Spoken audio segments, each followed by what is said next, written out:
Hello. Yeah, this is a weird one. Linked list random node.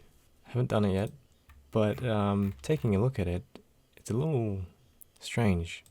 You're given a linked list, and you want to, without any extra space, and pretend we don't know the length of the linked list. How do we get a random value from the linked list and make sure each of the nodes in the list are equally likely to be chosen? So there's something called reservoir sampling. Brute force, I would calculate the length of the list and store all the values in a contiguous array, get a random number between 0 and n, and then just pick that out and return that. If we can't use any extra space, which means, okay, then that means we're doing n squared for each of these calls. And it could be up to 10 to the power 4 of these. But then there's only 10 to the power 4 calls to get random, which means we have 10 to the power 8. That is fine to do in a second. So n squared would pass, but then we still need to pretend that we don't know the length of the list. So this algorithm here is just saying, if we don't know the length of the list, so if you don't know n, how do we actually do the exact same thing? When we get a random number like rand, we have to, this returns a value between 0 and the max value of an int, I believe, but we don't know, we can't take modulus n because that means we know the length of the list, which is kind of stupid because I still have to loop through the entire length of the list according to this. So I'm iterating through the whole list, why don't I just count it? That's so stupid. I don't even know. Follow their really not realistic suggestion is to just follow the pseudocode. So I'm just copy and paste the pseudocode in here and just try to implement it using that. We have a reservoir of items that are selected, and then we go through the linked list. Let's say the length of your reservoir is k. We go through all other items not in the reservoir so far, and then pick a number between 1 and the index of the current item. The return value, j, is within the range 0 to k. Then we replace the item at I with the item at j in the reservoir. And it turns out that the chances of item I to be included in the reservoir is k over I, because we're choosing a random number between 0 and I. If that item is within the first k values, then that means it's going to be chosen in the reservoir. That's going to be k over I.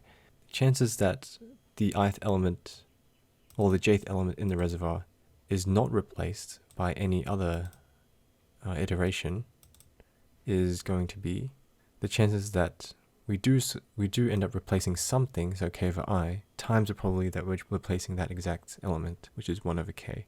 So that's 1 over I, and it turns out that multiply all these probabilities together, chances that we actually have this element in the reservoir and we don't replace it. So all of these values here turns out to be k over n. So then each element would have equal probability of being chosen. The thing is, our k would, for our purposes, can just be 1, because we only need to choose one item out of all. So we just have to implement this where k is equal to 1. So here let's keep track of the list node, call this h and this head, and head is equal to h. Get random should just do this. So since our reservoir is of size 1, we could say r is equal to the head's value, right, that's this bit here.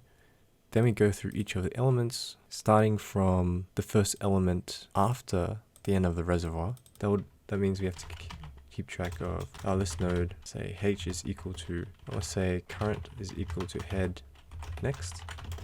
Then while current, so while it's not null pointer, we get a random integer between 0 and I. So let's keep track of I. And it's going to start at 2 because we're at the second item in the list. So if you take modulus 2, we'll get something between 0 and 1. Actually, you know what we could do? We could start this at 1.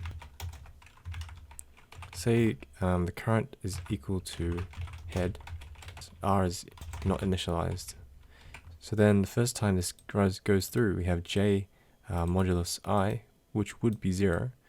And then you check if j is equal to 0, then set r is equal to current value.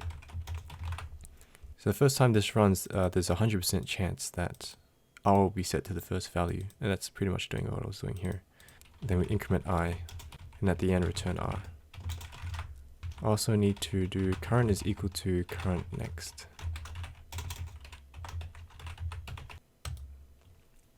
See if that works. Awesome. Thanks for watching. I'll see you next time.